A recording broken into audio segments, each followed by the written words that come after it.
আপনার চেহারাটা একদম ঝাড়বাতির মতন জল জল জল জল করে জানেন। এই ছোট লোক, কি করলি এটা? আর শাড়িটাই পুরো নষ্ট করে দিলি।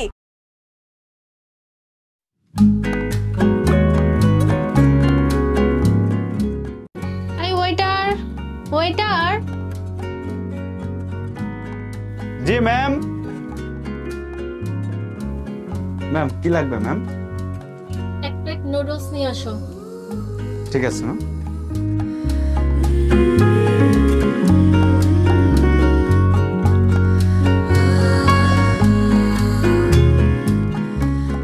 ওয়েটার। জি ম্যাম। ম্যাডাম কোনো সমস্যা ম্যাডাম? এগুলো কি বানাইছিস তোরা? এত লবণ কেন? ম্যাডাম রাঁধুনি মনে হয় ভুল করে ফেলেছে।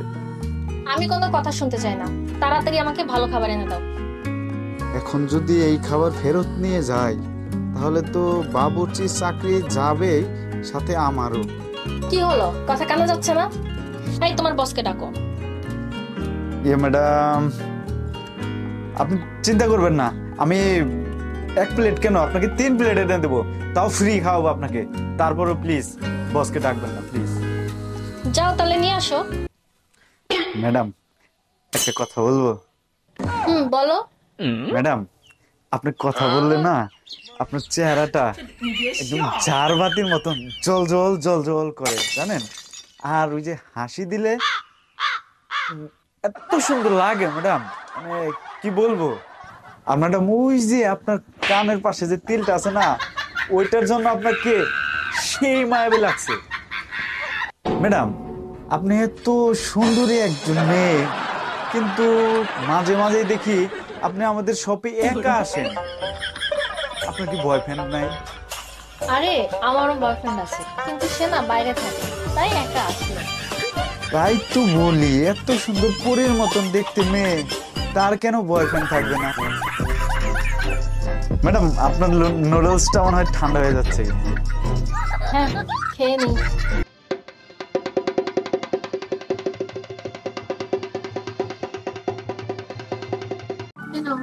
তোমার বকশিস আর বিলটা আমি কাউন্টারে দিচ্ছি। ওকে ম্যাডাম, আবার আসবেন। যাক বাবা, নুডলসটা তাও পাম্পটি মেরে খাওয়াইছি। বস যদি জানতে পারতো এত লবণ হইছে, তাহলে বাবুর্চির তো চাকরি যাইতোই, আমারও যাইতো। যাক, শেষ ভালো যার সব ভালো তার।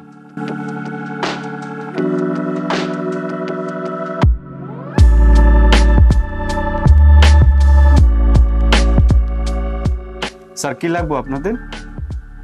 আমাদের 2টা কফি নিয়ে এসো আর পানির সাথে। ওকে স্যার, একটু অপেক্ষা করেন, নিয়ে আসছি।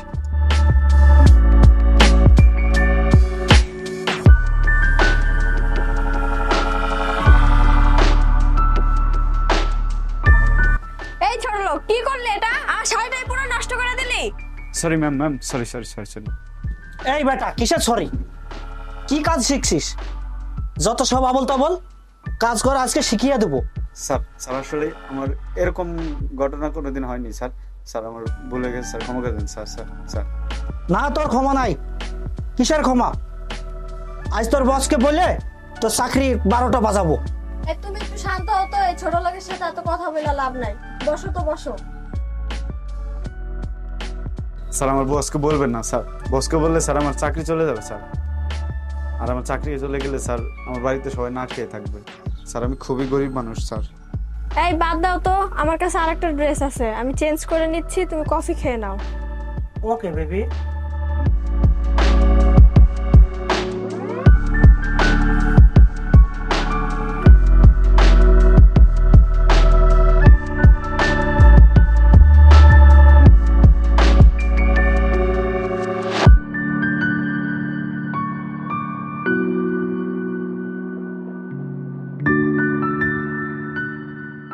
আরে ওই স্যার আর ম্যাডামটা তো পার্স আর মোবাইল রেখে গেছে দেখা যাচ্ছে। Sir sir sir sir sir এই যে টেবিলে আপনার মোবাইল আর ম্যাডামের ব্যাগ মনে হয় রেখে আসছেন। আরে তাই তো, ম্যাডাম, আরে আমার দামি ফোন। আর আমার ব্যাগেও তো গহনা ছিল। ভাই আপনাকে ছোট লোক বলে অনেক অপমান করছি, কিছু মনে করেন না। ভাই ভাই এটা আপনি রাখেন। স্যার, আমাকে ছোট লোক বলেছেন, তাতে আমি রাগ করি নাই, কারণ আমি গরিব। গরিবরা ছোট লোকই হয় আপনাদের কাছে। তবে স্যার, আমিও আপনাদের মতন রক্তে মাংসে গড়া মানুষ, আমারও একটা আত্মসম্মান আছে। আর স্যার, আপনি যে টাকাটা আমাকে দিতে চাচ্ছেন, এই টাকাটা আমি কিভাবে নেব স্যার? আপনার দামি ফোন, ম্যাডামের ব্যাগে অনেকগুলো গহনা, এগুলো যদি আমি মেরে দিতাম তাহলে তো এই টাকা থেকে অনেক বেশি হতো। তারপরও স্যার, এমন খারাপ কাজ আমি করি নাই। কারণ একটাই, অন্যের ক্ষতি আর তার মান সম্মান নষ্ট করার চেষ্টা করলে তা নিজের উপরেই পড়ে। আপনার এই টাকাটা স্যার আমি নেব না। আপনি পারলে এই টাকাটা কোনো মসজিদ বা মাদ্রাসায় দান করে দিন। ভাই আমাকে আর অপমান করবেন না, আপনাকে একটু আমার বুকে জড়িয়ে ধরতে চাই। আসেন, আমার একটু বুকে আসেন।